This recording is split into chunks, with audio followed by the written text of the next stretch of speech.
Hello and welcome back to another episode of WTF is AuDHD. We are neurodivergent sisters Ellie and Paige who were diagnosed late. And we're here to educate. Beautiful stuff. I feel like that was our best intro flow just then. Was like it? I thought that's the best way I've done it. Do you reckon? Was it pretty bad? No, it wasn't bad. You just sounded really like low energy, if you ask me. Hello, welcome back. No, I thought it flowed quite well. I thought the sentence structure I used was good. Do you reckon? I don't really hear. I was waiting for my cue, and that's all I was. Fair enough. Hello, welcome to another episode. We today want to chat predominantly about why rates of neurodivergence, so in our case, ADHD and autism, are highly diagnosed these days, and why it seems that the diagnosis rate is increasing, because it is. But we want to chat to you about why and give you some ammunition and tools so that if people question you or say, oh, everyone's getting diagnosed these days. If people are idiots. Yeah. Sorry. If they are saying it's a trend or, people really try and... I shouldn't have said that. What? You're an Is idiot. that too aggressive? No, it's fine. Okay, fuck it. I mean, we don't think anyone's idiots. No, sorry.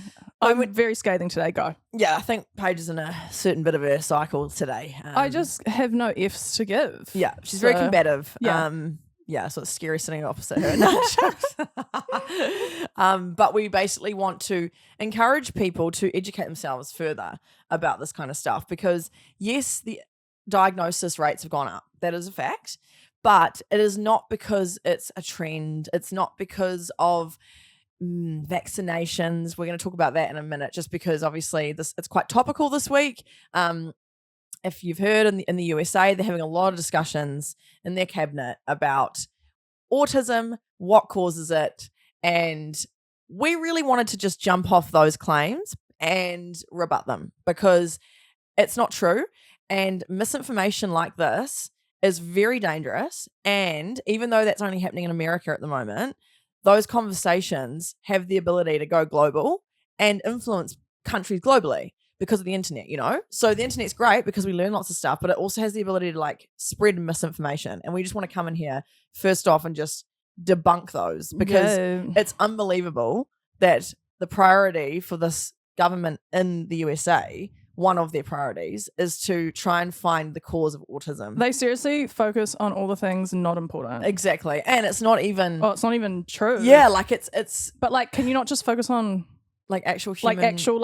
caring about people, and I shouldn't mention, but schools and stuff. Yeah, no, exactly. With what happens there. Yeah, no, there's way more things they could be talking about. But we thought we're not going to talk about that the whole ep. And this is not necessarily meant to be a politically charged episode or anything, but we are using these claims to jump off to have a conversation about it because it's an easy way to kind of bring it up and talk about it. And to help maybe give you some tools if you're ever faced with someone saying something to you like that or coming to you with these claims. Yes, exactly. Now, the reason we're wanting to chat about this is because it really does matter what language is being used and how these conversations are being had.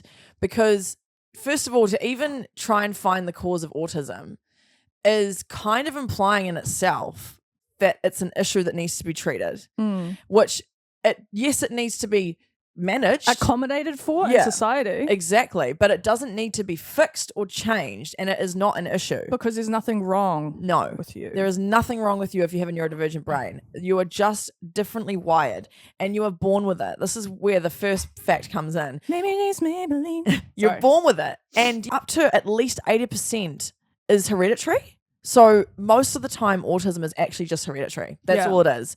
Because if you think about it, you get your brain from your parents, and the way it's wired, it comes from your parents. Yeah. And so it's genetic. There's a dog barking outside and I can't concentrate. I saw your brain I'm going, like, is that my dog? Oh gosh. But first of all, at least 80% they've found it's genetic. So we're kind of just talking about something that's just inherited. So all these conversations happening overseas at the moment are almost void. You're looking at maybe 20% that aren't hereditary, but even then, why does it even matter? We don't need to find a treatment for this. It's more just accommodations, like you say, Paige. We really want to highlight that the way we talk about these things is really important, because the way that the US officials are currently speaking about it, they are constantly implying that it's an issue, and it's not an issue, and it's nothing to be ashamed of. And I just want to play a bit of audio for a start, just to sort of like to get us started, and get us talking and understanding the language that we're talking about here. So this is Marjorie Taylor Greene, and she is in the government at the moment in the US. And this is something she was saying just the other day, and I just want to highlight this. There was a study that just came out of 12 million children ages 5 to 8, and it has been released by the Children's Health Defense that the autism rate is now 1 in 33. I mean, we're talking about something that cannot be ignored anymore. This is a crisis, and people are losing their children. They're watching their children go from being happy, active, babbling, growing, reaching milestones to completely disappearing. And parents over and over and over again point to vaccines. Right, we'll just stop that one there. Can I just say, Yeah. I've got so many thoughts. Yeah.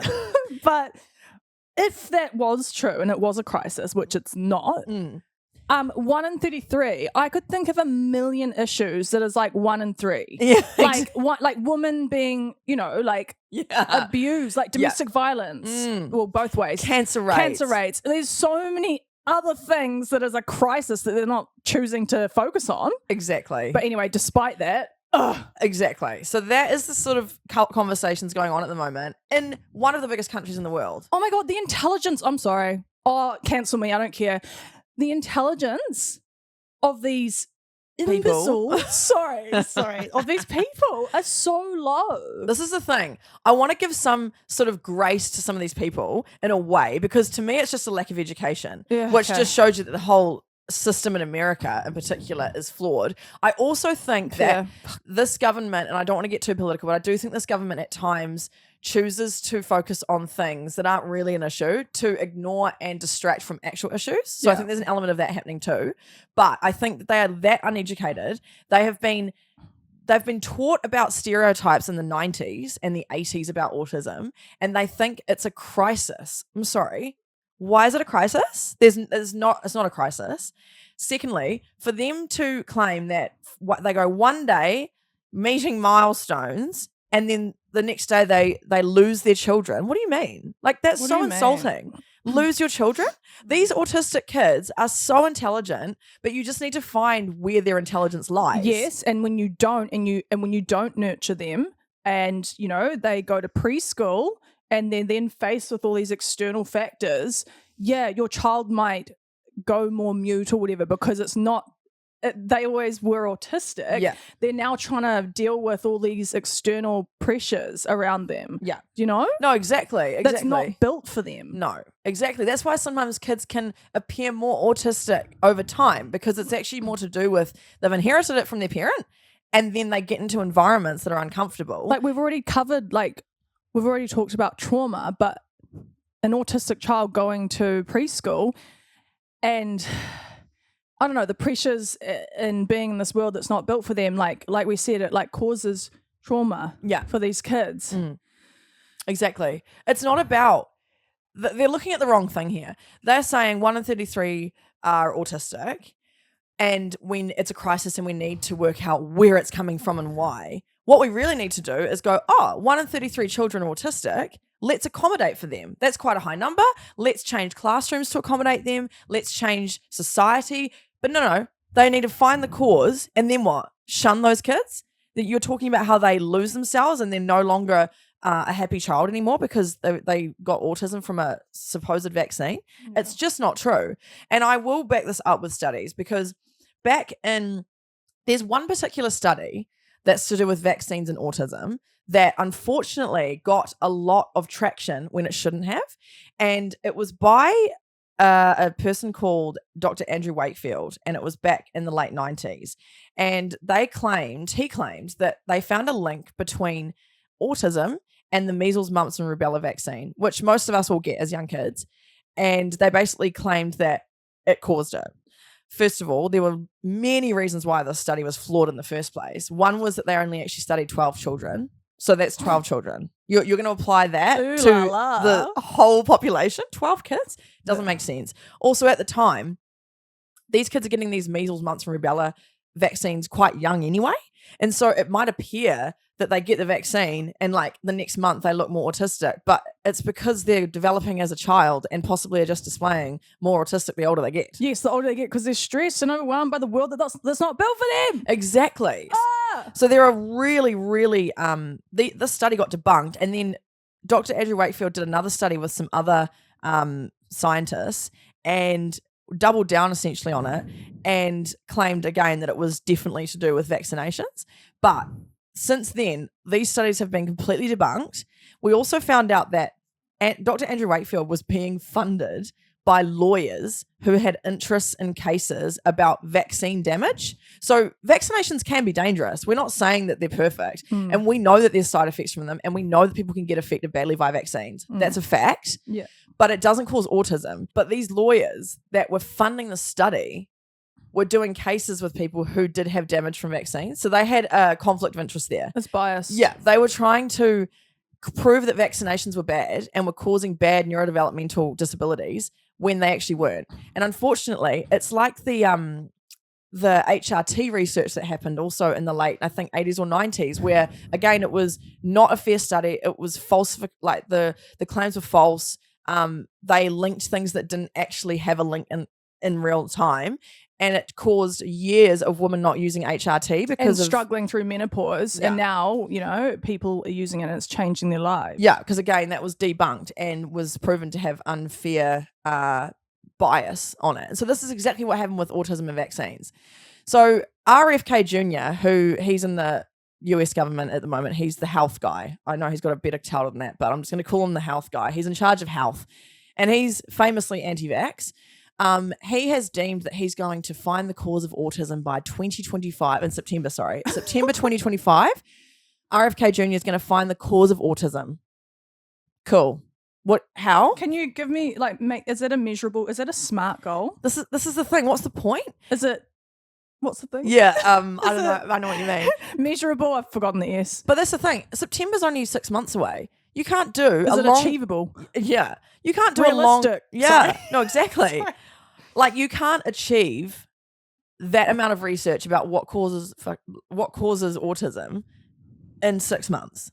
That's years of study that you need to do. But the thing that I come back to is that why do we even need to find a cause for it? Because it is a thing, and we're born with it, and let's just accommodate for those who have autism. Yeah. It's just such a dead-ended argument, in my opinion. What's going to happen when they find the cause? Then what? Yeah, then what? What are you going to do? What, then accommodate for people? No. We should just be accommodating for us, regardless of any cause. I doubt they're going to even accommodate. I think they're going to remove either whatever they find causes it. They'll try and remove vaccinations, which then may end up with the entire population getting measles, mumps, and rubella again. And then, sorry, just going to breathe for a sec. I don't really understand their aim. There's no point to this. That it's just something to try and control and ignore all the bigger issues. Yeah, exactly. So I won't go too much more into it. Obviously, the president is also at the moment stating that all these kids are getting autism and it's so high. This whole party is talking about it, but I really just wanted to come in here and say, do not listen to them. It is wrong, and there's nothing wrong with being autistic, because it's the tone in which they speak. It's actually what they imply. It's not what they're saying. It's what they're implying. They're implying that it's an issue. They're implying that it's a bad thing, and they're implying that it needs to be fixed. And do you know the damage that does to people who are autistic? It makes you feel like an absolute piece of shit when we already feel marginalised, left out of society, uncomfortable, rejected. The list goes on. And then you want to have your government now basically saying, oh, there's something wrong with you. We're going to have to work out what caused that and hope that it never happens to anyone else. It's not going away. So if you're autistic, be proud, because it's a great thing. And a lot of our brains are amazing because of our autism. Yeah. Yeah. So basically the Andrew Wakefield study, wrong, small sample size. They falsified the data. There was a financial conflict of interest. Yeah, financial gain.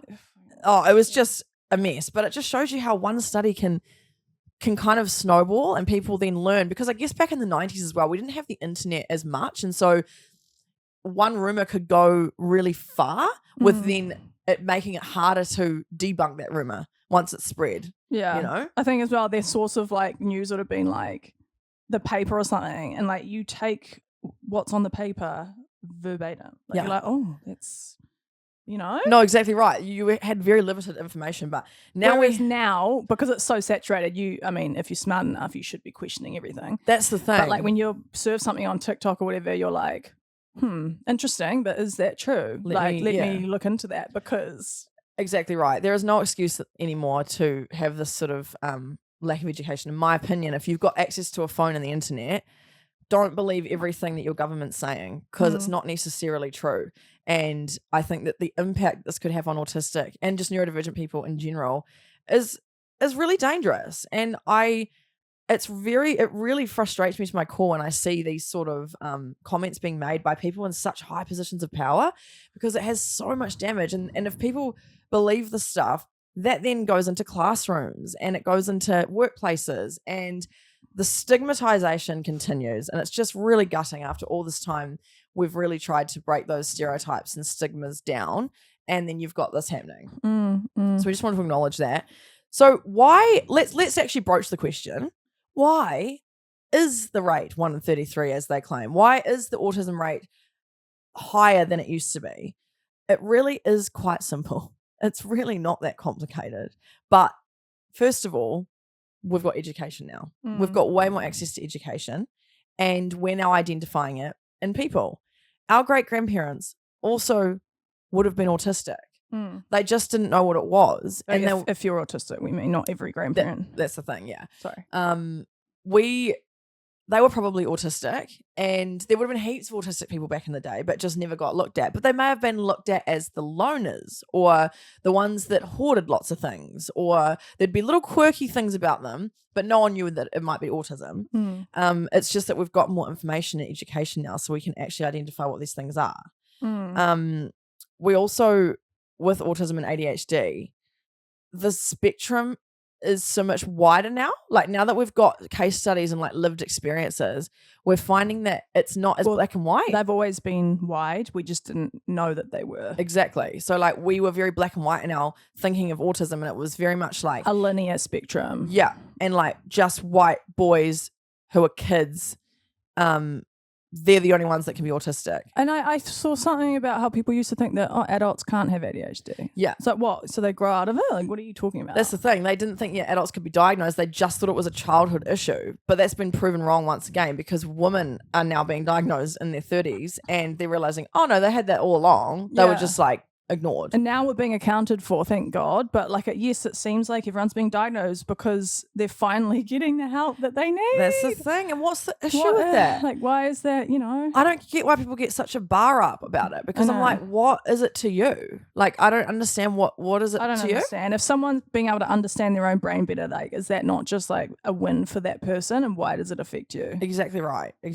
So yeah, we have way more wide representations now, that we know exist, as opposed to being quite rigid. We also now understand that men and women display differently. So if we think about all the research that was done in the past, most of the research was done by men, because let's be honest, women weren't even allowed at university until, I don't know, the bloody 60s or something. Yeah, it was done by men on men and boys, because they assumed that like women were small men. Yeah, they assumed that you could study the ones that could get pregnant and have babies.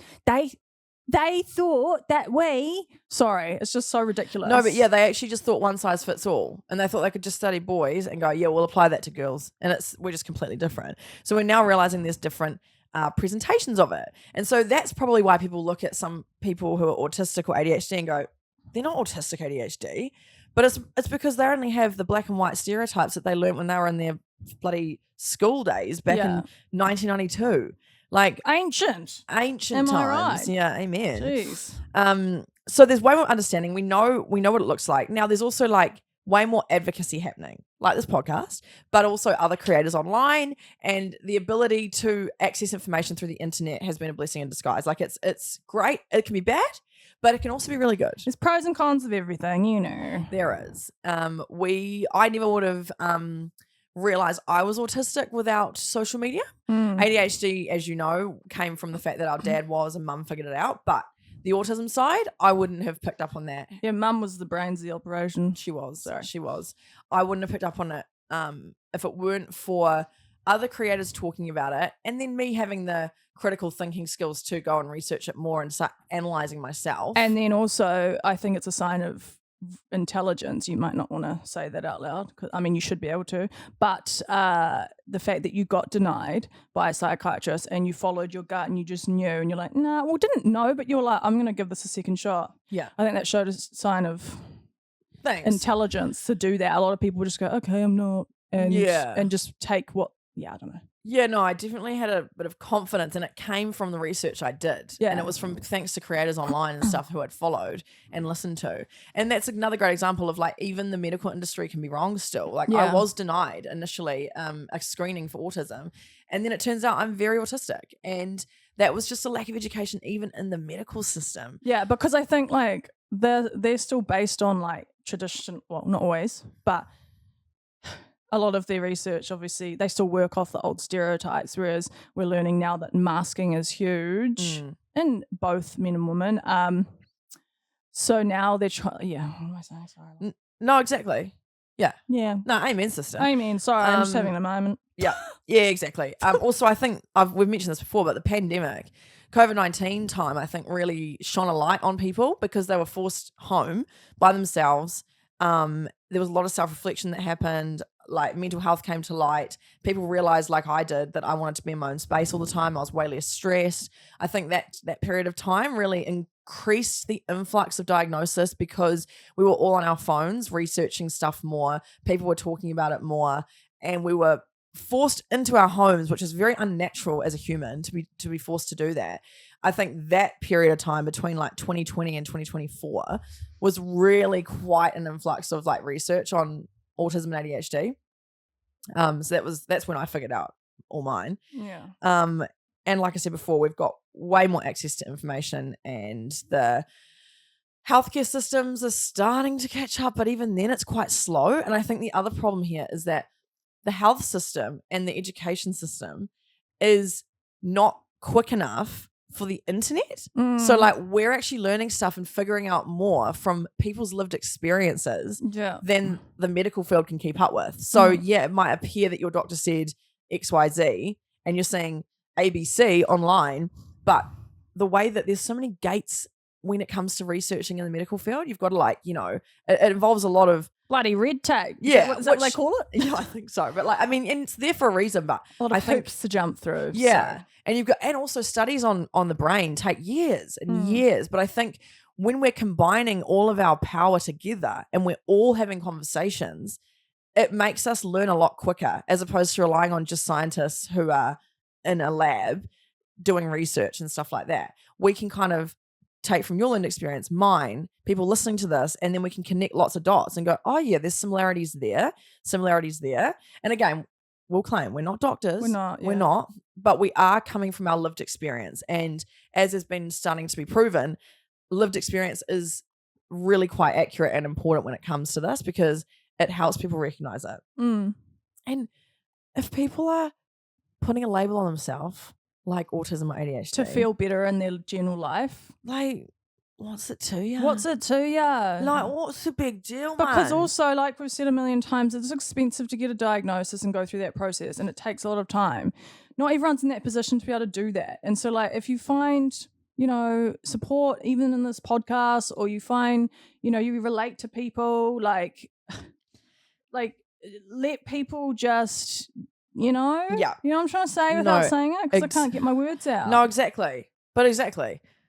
Amen. Yeah, amen. That's all I have to say. Just like if people, like, what's it to you? Yeah, no, exactly. Like if it's helping that person live feel their life, seen and feel validated, then why are we even barring up about it? I don't really understand. I don't get it. Neither do I. Like, I think that we're just trying to figure out our brains so we can live in the world better.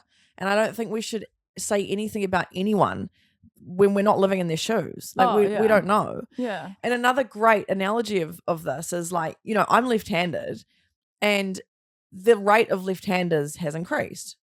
over the years. That's because they got the bloody strap if they use their left hand. Exactly. Is that not right? No, exactly. That's what I mean, though. It's exactly right. There's always been left-handers for all of time. Yeah. But They got beaten out of them. they got at beaten out of school. them. And so then people go, oh, everyone's left-handed these days. But Seriously, use your critical thinking skills. Yeah. Sorry, I'm not talking to anyone in particular. I just mean just like seriously. Sorry. I got No, I have no exactly. F's to give today. But yeah, it looks like the rate of left-handers increased over the last like 30 to 40 years. But actually, it was just because they stopped giving them the whip and the chain. No, that sounded gross. No, but they stopped getting the cane. I remember when I was younger, I got in New Zealand, in Auckland, we have a place called the Howick Historical Village. And it's a little village where they've got actual buildings from old times in Auckland and Howick. And if you're a Viva La Dirt League fan, actually, we filmed there for the Epic NBC Man series. But I went there as a kid, and you do school trips, and you have to go and like sit in a classroom, and the teacher acts as though they are living in like the 1800s, and I was traumatized because they were like telling me off for running with my left hand. Really? Yeah, it was all like method acting, and I had to use my right hand, and I got an experience of how it might have felt living in those times. I was so like sensitive and scared and upset, and I felt really shunned as well because I was the only one in the class that was It's a great left-handed. analogy of how autistic people are maybe feeling right now with like being shunned for. Do you know what I mean? Exactly right. That's exactly how it felt. I felt like a clown in the class that needed to be different, and I felt so yucky. So if I had actually had that lived experience growing up, damn straight I'll be writing with my left hand, my right hand, sorry. Yeah. But no, I didn't have that horrible experience. I'm very privileged. And so, yeah, the left-handed rates appear to be a bit higher than they were 100 years ago. But it's not because we're all just making it up. Dude, if I had a gun to my head, bro, I couldn't write with my left hand. Sorry, I shouldn't have used that. But like, No, but yeah. I couldn't. Yeah. I don't know who would choose to. Wait, is that right? Like, if you're wait, yeah, Wait. I don't know. No, yeah, but this is the thing. You would have been forced to do Sorry, it. I think I'm saying if I was left-handed, I don't think I could Right with your right? write with my right. Yeah. But then they force them to. And how damaging and traumatic must that be to have something about you that you can't help and you were born with and you get shunned and told off for? Same thing applies to neurodivergence. And that's Yeah. why we can't see it as a bad thing. We need to see it as a great thing. It is all to do with diversity. There's biodiversity and there's neurodiversity. That's actually like the perfect analogy Yeah. because it's like, yeah, everyone has a left and right hand. Like no one is less appropriate than the other. Yeah. Like it's, If you're just born with it. you're just born with it. Yeah. So yeah, that's an example of people are coming up to you going, oh, everyone's getting diagnosed these days. You can use the left-hander analogy and go, yeah, but everyone is apparently now there's 10% left-handers and there didn't used to be. So how do you argue with that? Do people just suddenly start running with your left hand? No, they weren't allowed to because they get beaten up. Exactly. And same with autism. Maybe not physically beaten up, but they were mentally beaten up for being autistic. So they hid those traits and then were not diagnosed. Same with women masking. We weren't diagnosed because we learned it was safer to not show those traits in society. So in conclusion, we're going to hit you now with a couple more things you can say to people if people come up and say that everyone's getting diagnosed these days, it's a fashion statement. Oh, why do you need a label? You know, all of the key words and sentences that people say. Here's a few things that you can say. I think one thing to note is that there's a lot of claims at the moment of people saying that ADHD and autism are being overdiagnosed, but the reality is that it's actually been underdiagnosed. It's not about being overdiagnosed now. It's that we were underdiagnosing and we're seeing that completely wrong. Why can't we see that all of a sudden we've got more information? So there's one line you can say is it's not about overdiagnosis. It's the fact that it's been underdiagnosed for all these years. Yeah, brilliant. Bloody brilliant, mate. Brilliant, mate. Another line obviously is kind of what we've been saying, but more people are getting diagnosed now because we finally understand what autism and ADHD actually look like, what they look like in women, marginalised groups, adults, not just children, all that kind of stuff. There's another one here that this is quite an interesting one that I found online. If everyone had a broken leg, wouldn't you want to know who needed a cast? So like if everyone was walking around with a broken leg, wouldn't you want to know? Like, wouldn't what? Yeah. Yeah, what don't we want to have some accommodations for those people who do have the broken legs? Yeah. Just put a cast on? And it's not about maybe that's not a great one because it's like there's nothing wrong with you. There's nothing broken. No. But it's a good example to use because like if it was a visibly physical thing, Mm. like people, do you know what I mean? Yeah, people would be more inclined to accommodate. But I Yeah. feel like when it's an invisible thing like autism and ADHD, Yeah. people just don't believe it. Yeah, Because I can't see anything. In order to see it, they have needed to live your experience, which is impossible. Exactly right. We just need way more empathy, to be honest, in society. Like, believe someone's own journey and have compassion and empathy. And Exactly. you don't have to understand it. You don't have to know everything. If they like, what? Yeah. You I know. I also get frustrated when I see people saying that diagnosis is a cop-out or it's like an easy way for you to blame all your shit on something. Oh, that really pisses me off, that one. That one really, really irks me because It's like, do you know? Oh. yeah, it's actually not the easy way out. It's the first step towards healing. And you know, after being diagnosed, we've both had a really tough life in ways of not knowing what's up with us and having to fit in and mask and stuff. So that's been really damaging and hard. But what I will say is learning about that at 28 and, you know, the ages we are, that was also really hard. It was hard, yeah. Yeah, it's taken like a lot of discipline and reflection and time and energy and like grief, to be honest, to process it and to then change your lifestyle to like accommodate what you actually need. That is a hard way out. That is not easy. Yeah. It would almost be easier to continue as we were in ignorance in a way. Yeah. But it's worth it if you do get the diagnosis to accommodate yourself because in the end, long term, you're going to be better off. But in the short term, getting diagnosed is quite a traumatic experience. And it's expensive and it Yeah. takes a long time. Yeah. Like, Do you think I'm paying someone $3,000 so that I can just have a label and be fashionable? Like what? Like it's obviously not why I've done it. It's obviously from years of trauma and misunderstanding of myself and not knowing where I fit. And now I'm trying to find answers and there should never be an issue with that.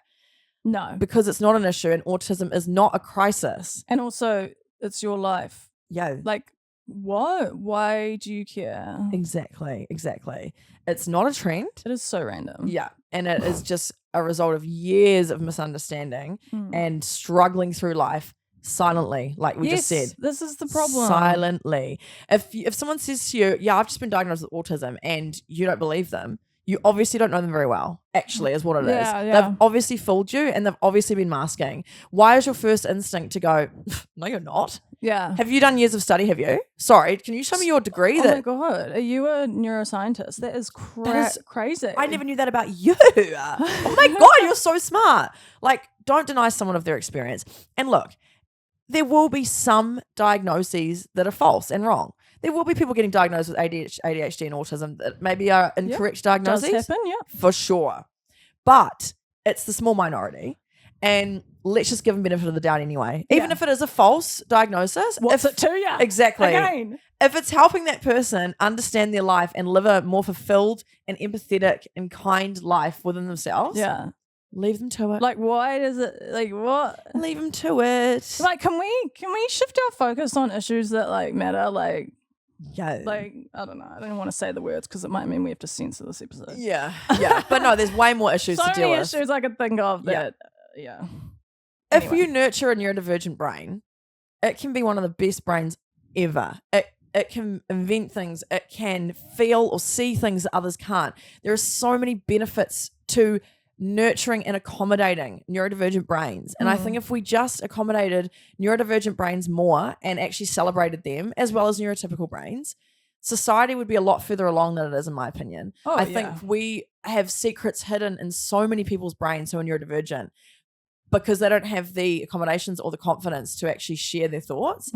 Who knows? Someone could hold the cure for cancer, but we've shunned them because they're neurodivergent. Like, I know that's a really wide and basic thing, but it's true. It's true, yeah. If we were nurturing people, maybe your business would be doing better. If you were accommodating for ADHD and neurodivergent people in general, maybe if you just let them have the lights down or work from home once a week, maybe your productivity in your business would go up. Or have your soft toy at work.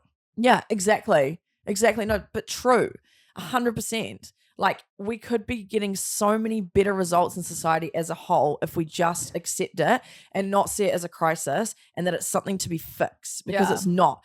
It is just the brain and how it works. Yeah, I was on there. I got shunned because I took my my comfort soft toy to work, and I got told off by my boss. Yeah, that's another great example of a really small thing that helped you regulate yourself. I was like humiliated, is what I so humiliating. felt. She had it in her pocket, so it was like it's not like she was holding it openly, but it was in her pocket. So Paige was trying to be subtle, but have it with her because she knew it was maybe not right on whose watch. I don't know. But then when she got caught with it, I was only like a little bit embarrassed, I guess. Yeah. Like on myself. I didn't think that I would ever get in trouble for that. I was really shocked and humiliated. Yeah. You in the scenario as well, you weren't in an office sitting at your desk, which I think in that scenario you should 100% be allowed to. Yeah, that would be probably okay. Yeah, I think any scenario you should be allowed to. You were in a client-facing scenario, so from the boss's perspective, like I feel like from them it's an optics thing. It's the way it looks. But again, that annoys me because why can't we just? What was it harming? It wasn't harming anyone. For context, on that, it was also in my pocket, like hidden, and it was probably like 15 centimeters tall. Like it was tiny. It was like a keyring sized toy. It wasn't like a huge teddy bear. It was like a little pocket sized thing that I had in my pocket. Yeah. And that's just one example though of you being shunned for an accommodation you're trying to make for yourself and then being humiliated because of it. And I know those people didn't mean any harm and it's all good, but autistic and ADHD and any neurodivergent people, they have scenarios like that happen to them or every day. Yeah. And when that happens to you every day, you just feel so bad about yourself and like you are not welcome, that you're weird, and we shouldn't, because if anything, you were probably doing your job better with that toy in your pocket. Yeah. You know? Yeah. And then being called out for it possibly made you perform worse. Well, you would have been thinking about it all day. Oh, I didn't. Yeah, I felt disgusting for like a week. I didn't really, wasn't myself. Yeah, that's sad. See, that's sad. So just think about what you say or do to people. And if someone's got something with them that might be accommodating them, just maybe don't just judge. Maybe just wonder to yourself, like, oh, I wonder why they have that. Yeah. Like there obviously is a reason. Yeah, They're not just choosing to, I don't know. Yeah. So yeah, in conclusion, neurodivergence is not an issue. It's not something to be fixed. It's not an epidemic, as a president has recently said. It is not a crisis. And it is just something that we should be accommodating and celebrating, because I honestly believe that the world would be a better place if we just accommodated for neurodivergent brains. Yeah. That's how it's meant to be. We're there for a reason. We're there to, I think, ADHD people be hunters and gatherers back in the day, spot the fruits and run and find them. I think the autistic people are here to look out for sensory or environmental changes. And I would have smelt the enemies a mile away. Exactly. Like, I would have heard them. Something's brewing. I can smell it. Exactly. Yep. I would have heard them coming. I would have been able to spot vibes on people. There's so much intuition. That we are ignoring as autistic and ADHD and neurodivergent people. And I think we need to celebrate it, because this is one of my issues, is because I've ignored my true self for so long, I don't know how to trust myself and I don't know what I actually want. And I don't know what my instincts are. So I've forgotten how to follow my gut. Amen, sister. Yeah. And it's really sad. So unmasking and coming back to myself is all about learning how to trust my instinct, learning how to follow my gut, and just learning how to trust myself again, because I've been battered out of it due to society. You really have. You're a huge fauna because of the way you've been. Yeah. You've been shunned, I guess. You never trust yourself, and everything that you ever, I'm speaking to Ellie directly because it's freaking true. Everything she's ever said, suspected, anything, pattern recognition, whatever, everything she's ever predicted, like always comes to fruition. It always does. But she never trusts herself. No. And then like no one would ever, I don't trust myself. So then I'm not confident enough to say something. And I think if we were just more aware of certain skills that neurodivergent brains have, we could be just a lot further along as a society and in a business. And bloody oath. Yeah, I agree. I honestly believe if a business is nurturing neurodivergent brains, you are going to be a successful business. Yeah. Trust us. Yeah. Please trust us. Yeah. Thank you for listening to another ep, guys. We will catch you again next week. Let us know if you have anything you want us to talk about. We still have our Google form up in our link tree. We also have our YouTube episodes up now. Hello, YouTube, if you're watching. We are Awesome. No, I've just lost my train of thought. Yeah, watch us on YouTube and rate us on your podcast app if you can. It really does help. Interact with us on social media. And thank you again for just being a great support and an awesome community. Thank you so much, everyone. No, it sounds like I said thank you so much. Really appreciate it. All right, we'll catch you next week. Catch you next week. Bye. Bye.